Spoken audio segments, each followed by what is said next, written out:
আগামী ৩১শে জানুয়ারি শুরু হবে সংসদে বাজেট অধিবেশন, শেষ হবে ৯ই ফেব্রুয়ারি।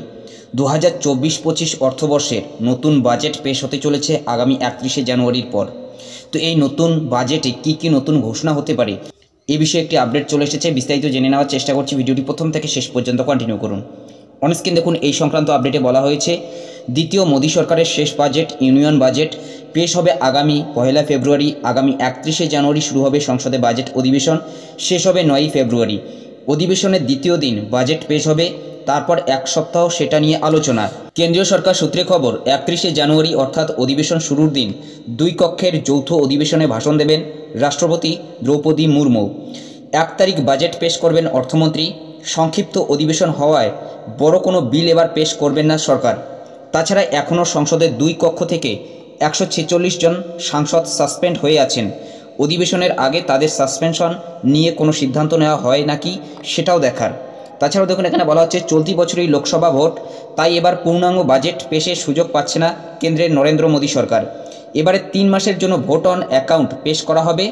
সচরাচর ভোট অন অ্যাকাউন্টে বড় কোনো ঘোষণা সরকার করে না, কিন্তু ২০১৯ সালেও সেই রীতি ভঙ্গ করে বড় সড়ো কর ছাড় ঘোষণা করেছিলেন মোদী সরকার।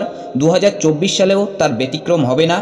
সূত্রের খবর, মহিলাদের নিয়ে একাধিক বড় ঘোষণা করা হতে পারে এবারের বাজেটে। এক সর্বভারতীয় সংবাদ মাধ্যমের দাবি, মূলত মহিলা কৃষকদের রোজগার বাড়ানোর জন্য বড় ঘোষণা করা হতে পারে। প্রধানমন্ত্রী কিষাণ সম্মান নিধি অর্থাৎ পিএম কিষাণ সম্মান নিধিতে এই মুহূর্তে বাৎসরিক ৬,০০০ টাকা করে দেওয়া হয় কৃষকদের। মহিলা কৃষকদের জন্য সেটা বাড়িয়ে বছরে ১২,০০০ টাকা করে দিতে পারে মোদী সরকার, আর সেই ঘোষণা হতে পারে বাজেট থেকেই। এছাড়াও পেট্রোল ডিজেলের দাম কমানোরও একটা সম্ভাবনা রয়েছে। মূলত বুঝতেই পারছেন, এবারের বাজেটে এই ধরনের কিন্তু ঘোষণা হতে পারে, যেখানে পিএম কিষাণ সম্মান নিধির টাকা ৬,০০০ টাকার পরিবর্তে ১২,০০০ টাকা হতে পারে শুধুমাত্র মহিলাদের জন্য। তাছাড়াও পেট্রোল ডিজেলের দাম কিন্তু কমানো হতে পারে, কর ছাড়ের বিষয় কিন্তু একটা থাকছে। অর্থাৎ এই সমস্ত ঘোষণা হতে পারে, এগুলো কিন্তু সম্ভাব্য। আসল বিষয়টি জানা যাবে যখন বাজেট পেশ করা হবে। তো যখনই ১ তারিখের পর নতুন কোনো আপডেট আসবে অবশ্যই কিন্তু আপনাদের ভিডিওর মাধ্যমে জানিয়ে দেবো। তো এটাই আপডেট দেওয়া ছিল। যদি ভিডিওটি ভালো লাগে একটি লাইক করে দেবেন, চ্যানেলে নতুন হলে চ্যানেলটি সাবস্ক্রাইব করে নিয়ে পাশে থাকা বেল আইকনটি প্রেস করে অল নোটিফিকেশনটি অন করে দেবেন। তো ভালো থাকবেন, সুস্থ থাকবেন, দেখা হচ্ছে নেক্সট ভিডিওতে।